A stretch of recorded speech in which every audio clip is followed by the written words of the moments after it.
Anything is possible. It started with a dream. Our passion made a difference and built a family. We've grown. Hello, you're with Libby from libbystampz.com. I'm an independent Stampin' Up demonstrator in Australia. Thanks so much for joining me today. Now, last time I showed you how to do this spotlight technique using the painted poppies. And today we're going to do some die cut masking spotlight technique. Now, painted poppies comes as a stamp set by itself, but by the bundle. The bundle's lovely. You get labels and flowers and edges and all sorts of things in there. So, painted poppies bundle.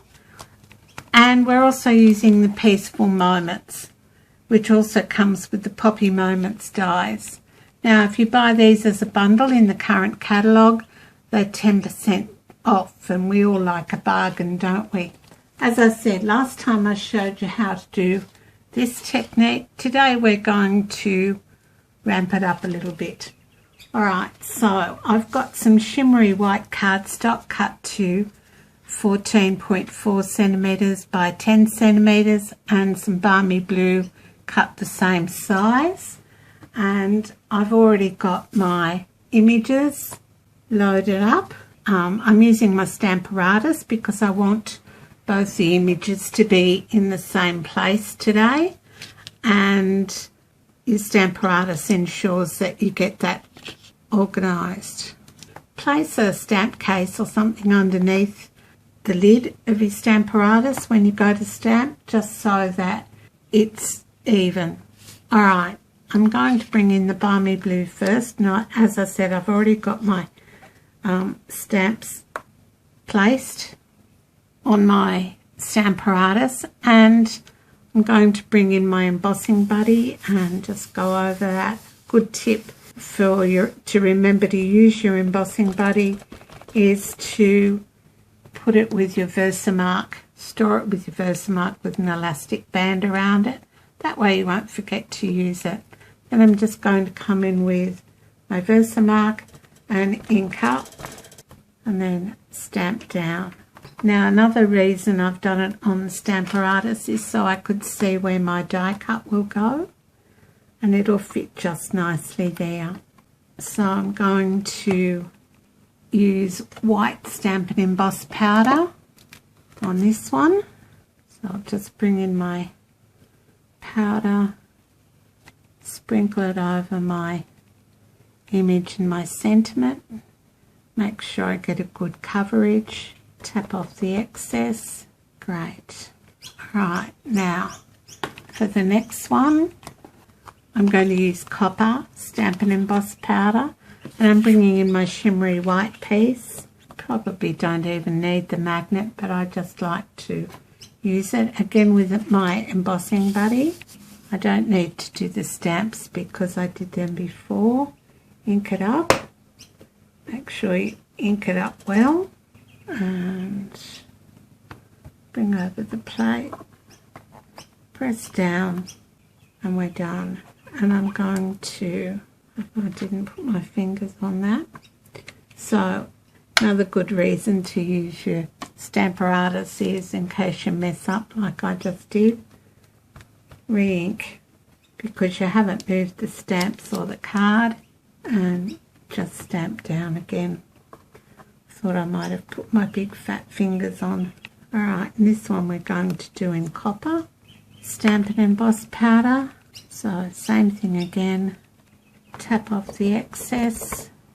Alright, and bring in our heat tool, and I'll just put a wet wipe there while I'm doing the video. That's a good tip if you're doing a lot of cards the same. Just put a wet wipe there until you're ready to do the next bit. Make sure you heat up your heat tool before you get started. It'll just make the whole process quicker. I'm going to fast forward the video so you don't have to listen to the noise. Alright, so there we've got our two pieces embossed. Now I'm going to ink this one up with some colour, but first of all I've got my images on Post-it note. So this is the poppy, and I'm just going to pop that on there, like that. And I keep these with the stamp set so that I can reuse them. Here's the leaf, that way. So you'll still be able to see the stems once we've masked this off. And I use Post-it note that comes on a roll for some of these. Get it at office supply places. And then the other bit I'm going to do is this bud, but I'm going to chop it off its stem. So you do this just by inking up on the Post-it note and then either die cutting or fussy cutting it out. So it's going to go down there.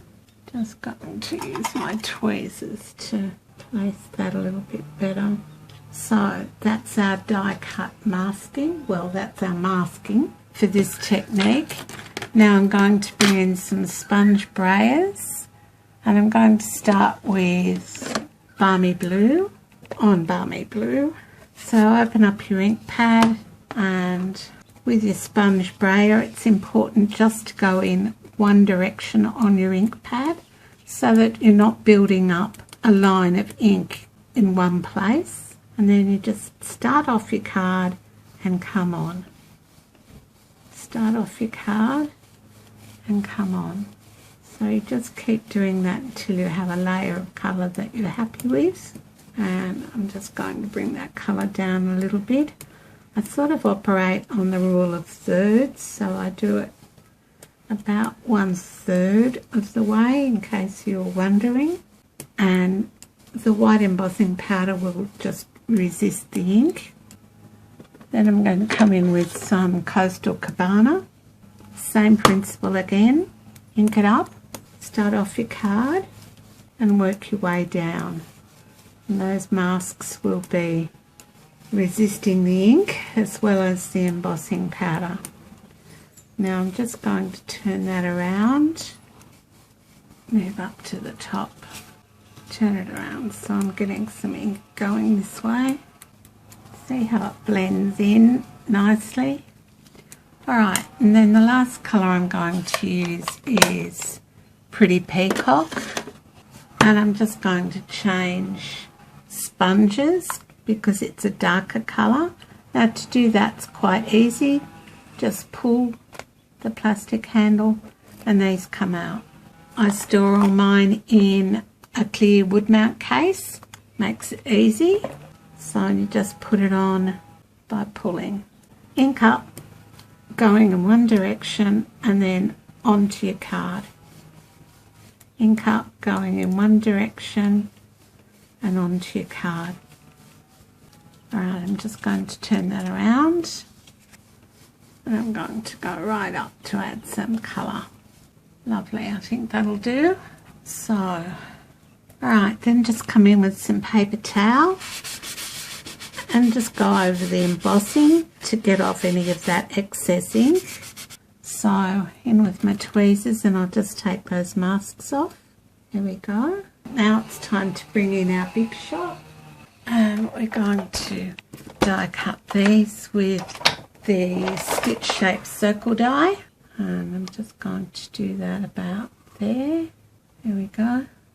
Right, we're going to do the other one as well. So for the other one, I just place this piece on top and I just match up the image down here because I know they were stamped in the same place. And you can come in with a little bit of Post-it note if you want to hold that image. Then just pop your die on top, making sure you've matched it up well. Then I just push on the die like that, lift it up, remove the die cut. You can add your Post-it note if you want. I think that actually goes over there. We'll just check that with the other one we had. Quite right, is it? That should be about right. Place your plate on. This will work with any die cutting machine. And I've used the stitch shaped circle dies from Stampin' Up. Alright, so now we've got 2 card fronts and we can make 2 cards with that technique. Now, before I go, I just want to use this Stampin' chalk marker, which is in white. Just make sure the ink's coming through. And on this card, I'm just going to remove that and just put some little dots around here, maybe down the middle, just to accentuate those bits. You can add more if you want to. And on this one, I'm going to add it to around the flowers itself. You can add more. Alright, so there are our 2 card fronts, and I'll put these cards on my blog. And we've done the die cut masking technique today, and we've used painted poppies and peaceful moments, as well as the Stamparatus, the stitch shaped circle dies, and sponge brayers, shimmery white cardstock, balmy blue cardstock, and the colours we've used are Balmy Blue, Coastal Cabana and Pretty Peacock, as well as Versamark Gold Stampin' Emboss Powder, White Stampin' Emboss Powder. All these products are available in my online store, and I'd love you to shop with me. Thanks so much for stopping by today. Bye for now.